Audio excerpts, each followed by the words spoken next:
No capítulo 2, Daniel apresenta os reinos através de metais que compunham uma grande estátua. No capítulo 7, Daniel apresenta os reinos por meio da figura de 4 animais: um leão alado, um urso, um leopardo e um animal com 10 chifres, de aparência terrível que não se parecia com nenhum outro animal conhecido. Enquanto Daniel estava ainda espantado com a aparência do quarto animal terrível com seus chifres, um pequeno chifre surgiu entre eles, e 3 chifres foram arrancados. O texto bíblico é autoexplicativo. Ele interpreta o leão alado como símbolo de Babilônia, personificado por Nabucodonosor. O urso era o império combinado dos medos e persas, que se levantou sobre o lado mais forte, os persas. O urso era o império combinado dos medos e persas, que se levantou sobre o lado mais forte, os persas. O leopardo simbolizava, em sua rapidez, o império greco-macedônico de Alexandre. O quarto animal com 10 chifres era tão estranho e temível que chamou sobremodo a atenção de Daniel. Após o surgimento e crescimento do chifre que falava arrogantemente blasfêmias contra Deus, este animal foi julgado, morto e destruído no fogo. Este animal representava o Império Romano, incluindo o Sacro Império Romano, que o sucedeu. Continuei olhando, e eis aqui o segundo animal, semelhante a um urso, o qual se levantou de um lado, tendo na boca 3 costelas entre os seus dentes, e foi-lhe dito assim: levanta-te, devora muita carne. Daniel 7:5. Se levantou de um lado. Esta é uma indicação dos persas como lado maior que o dos medos no Império Medo-Persa, o que fica claro em Daniel 8 quando Daniel vê um carneiro com 2 chifres, um sendo mais alto que o outro. O chifre mais alto historicamente foi Ciro, o persa, e o menor foi Dário, o medo.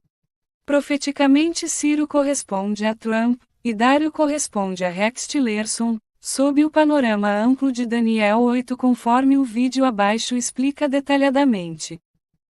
O presidente eleito dos Estados Unidos, Donald Trump, anunciou hoje oficialmente que um aliado do presidente russo, Vladimir Putin, vai comandar a diplomacia americana. Guarde bem esse nome, Rex. Foi explorando um produto da época dos dinossauros, o petróleo, que Rex Tillerson virou um homem forte da indústria de energia. Guarde bem esse nome, Rex. Foi explorando um produto da época dos dinossauros, o petróleo, que Rex Tillerson virou um homem forte da indústria de energia. Tendo na boca 3 costelas entre seus dentes. As 3 costelas correspondem pontualmente a Cambises, falso Esmerdes, e Dário o persa, em conformidade com Daniel 11:2 que previu que 3 reis surgiriam antes do rei Xerxes, que seria o último rei persa. Agora, então, como seria a forma correta de entender esse versículo? Eis que ainda 3 reis estarão.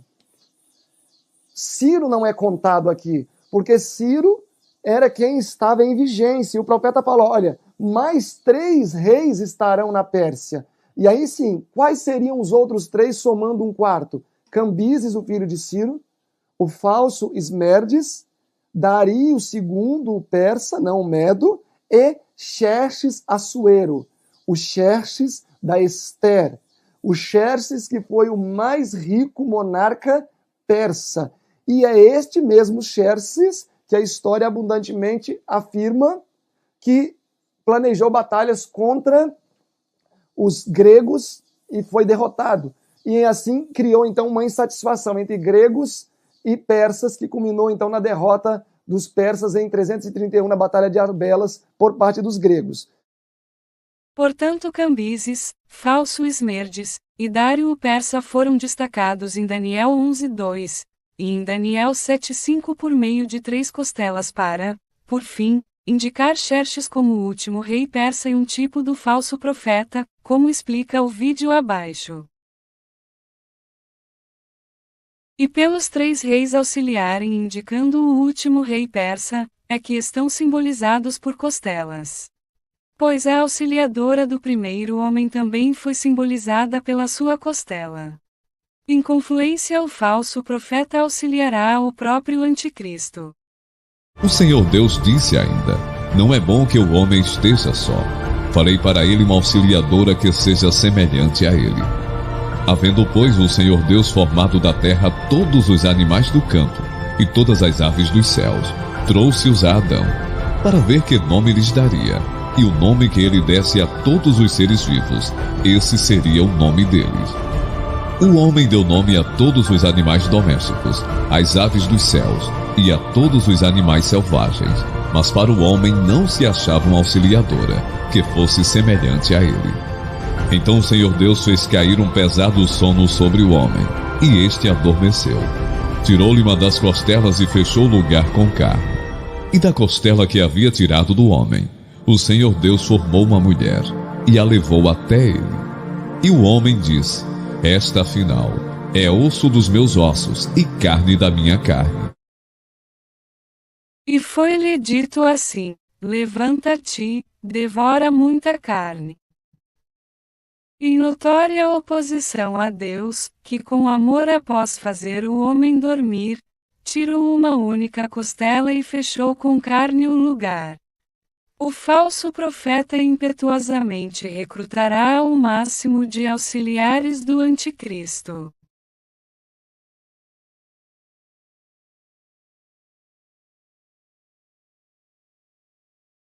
Califórnia, a quinta maior economia dos Estados Unidos, o lar de Hollywood e das grandes empresas de alta tecnologia. Localizado na costa oeste do país, tem seus imponentes cartões postais como a Ponte Golden Gate, a cidade de Los Angeles e o litoral californiano. A Califórnia é o lar de Hollywood, ou seja, o distrito de Hollywood, que possui grande importância na constituição da identidade cultural dos Estados Unidos, e se tornou famoso no mundo pela concentração de empresas do ramo cinematográfico e pela influência que exerce na cultura global, está situada na cidade de Los Angeles, estado da Califórnia. Portanto, a Califórnia testifica por intermédio de Hollywood que será o estadunidense midiático Trump que, como falso profeta, auxiliará o anticristo a ter poder de fala midiática global, ou seja, Trump dará fôlego à imagem da besta. E para promover mais o anticristo, o falso profeta até fará fazer descer fogo do céu, isto é, usará recursos midiáticos de nível hollywoodiano. A habilidade de influenciar a mídia é um superpoder na vida real. A habilidade de influenciar a mídia é um superpoder na vida real. As Kardashians, por exemplo, ganharam mais de 100 milhões de dólares com esse poder. Mas de longe, o melhor influenciador que já vi é o Donald Trump. Mas de longe, o melhor influenciador que já vi é o Donald Trump. Muitas pessoas acabam se envolvendo em escândalos e não conseguem se livrar de acusações. Já o Trump consegue tirar vantagem de tudo isso. Ele foi eleito presidente durante um período escandaloso e que talvez nenhuma outra pessoa no seu lugar teria conseguido, tendo gasto praticamente a metade do que a Hillary gastou na sua campanha eleitoral. O Trump usou a mídia para conseguir votos de graça. Continuei olhando, e eis aqui o segundo animal, semelhante a um urso, o qual se levantou de um lado, tendo na boca 3 costelas entre os seus dentes, e foi-lhe dito assim: levanta-te, devora muita carne. Daniel 7:5.